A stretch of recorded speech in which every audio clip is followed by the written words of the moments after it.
여러분, 잠깐 눈을 감고 지금까지의 연애 중에 한 장면을 떠올려 보세요. 내가 유난히 예민해졌던 어떤 순간을 떠올려 보세요. 그때 나는 무엇이 그렇게 두려웠던 건가요?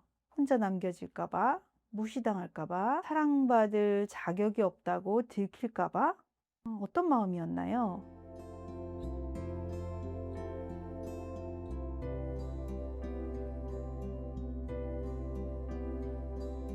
안녕하세요. 상담심리 전문가 앤드쌤입니다. 여러분, 우리는 사랑할 때 이런 말을 합니다. 나를 좀 이해해 줬으면 좋겠어. 이거 좀 알아주면 안 돼? 그런데 사실 우리가 정말 말하고 싶은 건요, 이것일지도 몰라요. 나의 약한 이 부분 제발 알아줘. 내가 부족해도 나를 좀 좋아해 줘. 사랑은 나의 강한 모습, 좋은 모습을 보여주고 사랑받는 일이 아니라 내가 가장 약해지는 순간에도, 내가 가장 아무것도 없고 부족함을 드러내어도 사랑받을 때 정말 강력해집니다.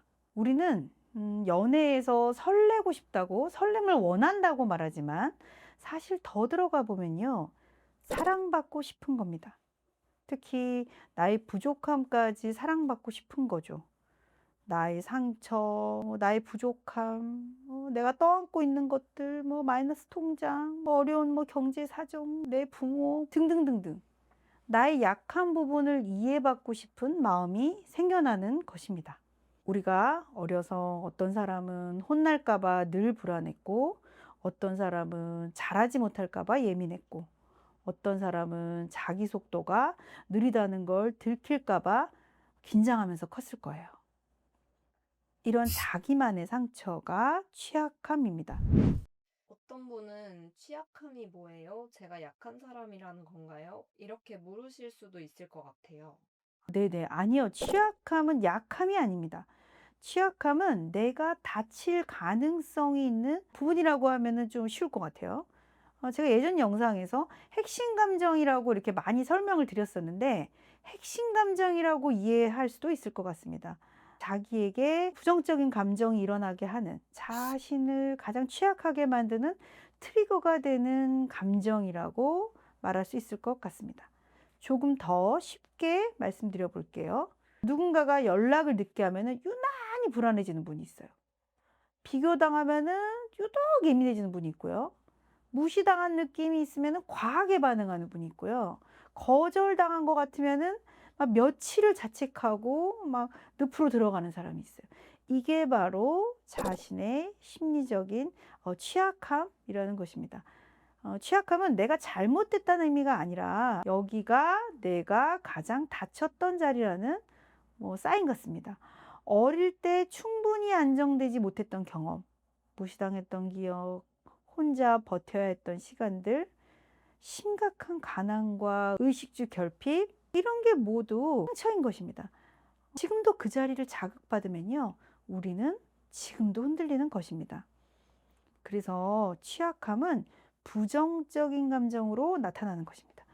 특히 사랑하는 사람한테 내가 이렇게 건드려졌다고 하면은 불안하고 분노가 막 일어나고 막 예민해지고 이상한 집착이 일어나고 회피가 막 일어나고 막 하여튼 이상해져요. 하지만 그 감정들의 밑바닥에는 이런 메시지가 숨겨져 있는 것입니다.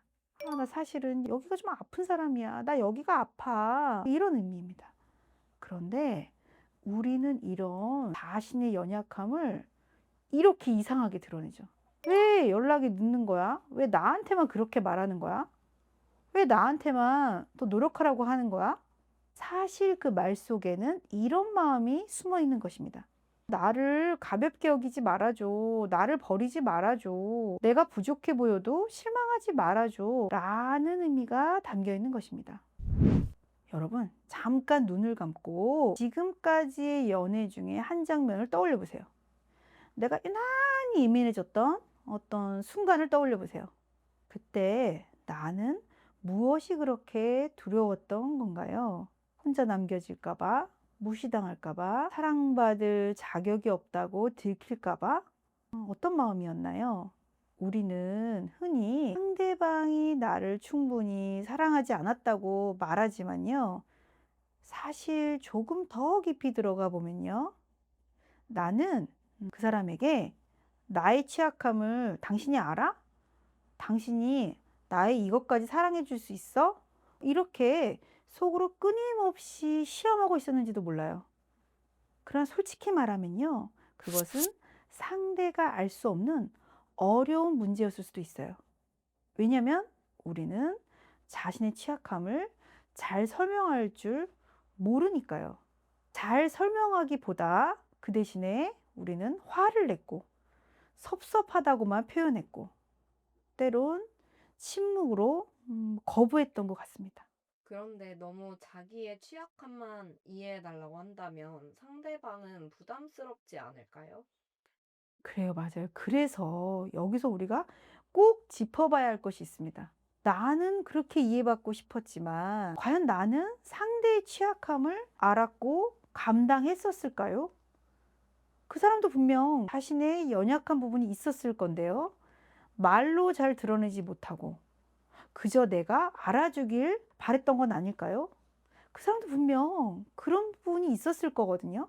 예를 들어서 자존감이 낮아서 방어적이었던 부분들, 실패에 대한 두려움, 감정 표현이 서툴렀던 미성숙함, 혼자만의 시간이 꼭 필요했던 불안감, 이렇게 뭐 눈썰미가 없어가지고 맛집을 예약하지 못하는 부족함, 키가 작음, 탈짐, 뭐 이런 거 뭐 하여튼 다 저한테 이해받고 싶었던 거 아닐까요?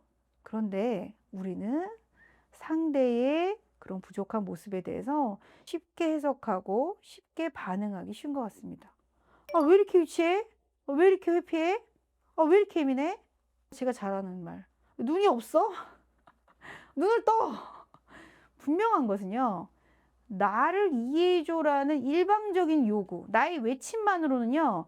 애착적인 사랑이 만들어지지 않습니다. 어쩌면요. 애착적인 관계는 이런 한 질문에서 시작되고 완성되는 것 같습니다.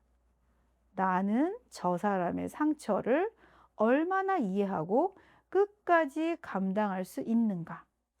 이 한 문장을 한번 마음속에 한번 이렇게 떠올려 보세요. 되게 무거운 걸 수도 있어요.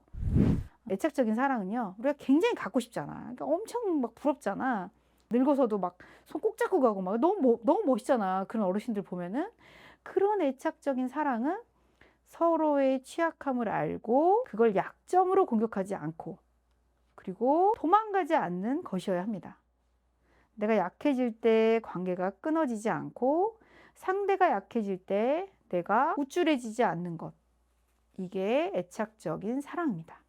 오늘 여러분께 이 질문을 남기면서 영상을 끝내겠습니다. 나는 사랑할 때 나의 어떤 연약함을 꼭 이해받고 싶은가요? 그리고 나는 사랑하는 사람의 어떤 취약함을 감당할 준비가 되어 있나요? 사랑은 강한 사람끼리 만나는 게 아니라 서로의 약한 부분을 안전하게 내려놓을 수 있는 사람을 만나는 것 같습니다. 그리고 그런 관계 안에서 우리는 조금씩 힘을 얻고 성장해 가는 것 같습니다. 오늘도 감사합니다.